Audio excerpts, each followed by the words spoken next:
Let us now take a look at a pseudocode where the requirement is like this. We are given two numbers.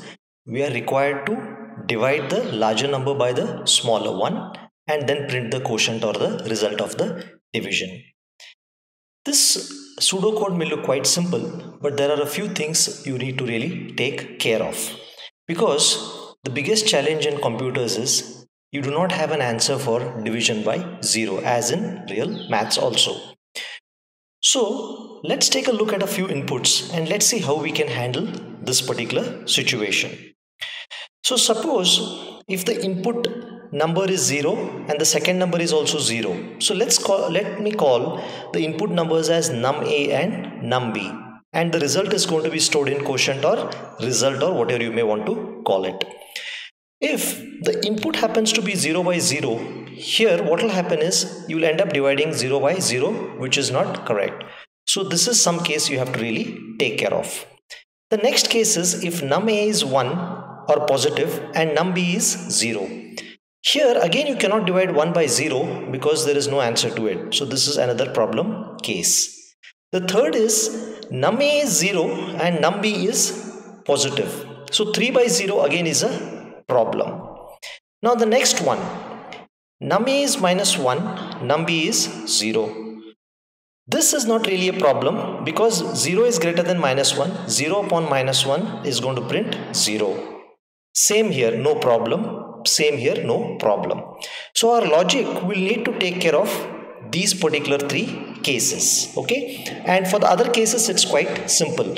Just compare num A with num B. If num A is greater than num B, divide num A by num B and print the result.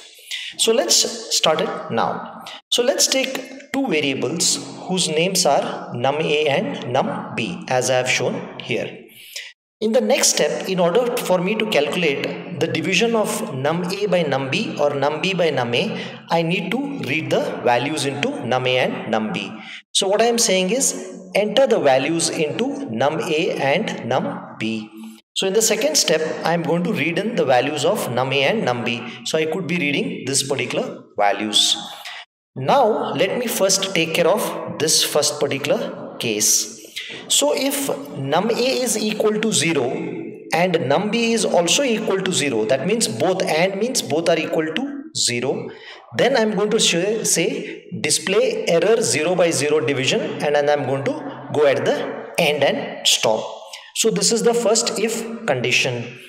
Now if the number is not 0 by 0, let's take a look at the second case. In the second case, what we're trying to do here is if num A is greater than 0 in this case and num B is equal to 0, this is also a problem.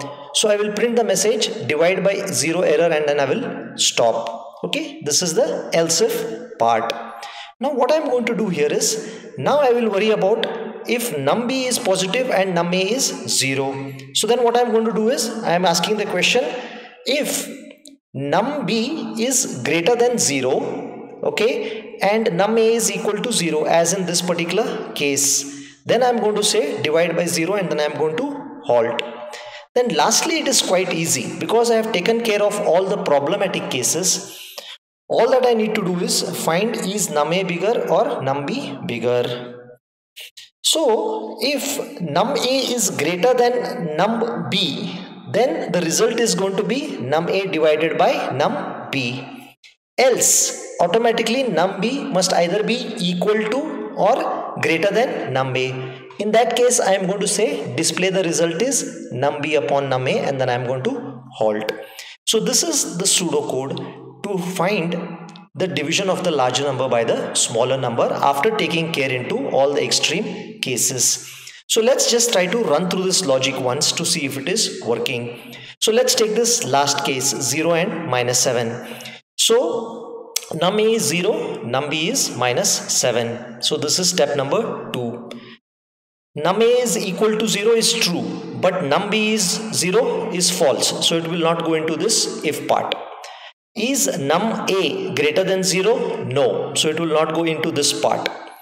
Is num B greater than 0? Yes. Sorry, num B greater than 0? No. and num a is equal to 0, so this doesn't really matter because this fellow itself is not greater than 0, is lesser than 0. So I am coming here, is num a greater than num b? 0 is greater than minus 7. In that case, num a upon num b, so 0 upon minus 7, the result is going to print as 0 and then it's going to stop. So this takes care of this case. So you can easily try out these two cases also and you will be sure it will work. In the development of the logic, I have already shown you that these three cases we have already handled. What I would suggest is try to give in different combination of values and check that whether this pseudocode works for every possible combination of values. Just to re-emphasize, if one condition is true, it will not go into the else if part at all. Okay, it will just come to the stop. Suppose if for example, if num a is 0 and num b is also 0, it will print error 0 by 0 division and come here and stop. It will not go to the else if. Only if this is false, it will come here. If this is false, it will go next. If this is false, it will go to next. If this is false, then only it will do the else.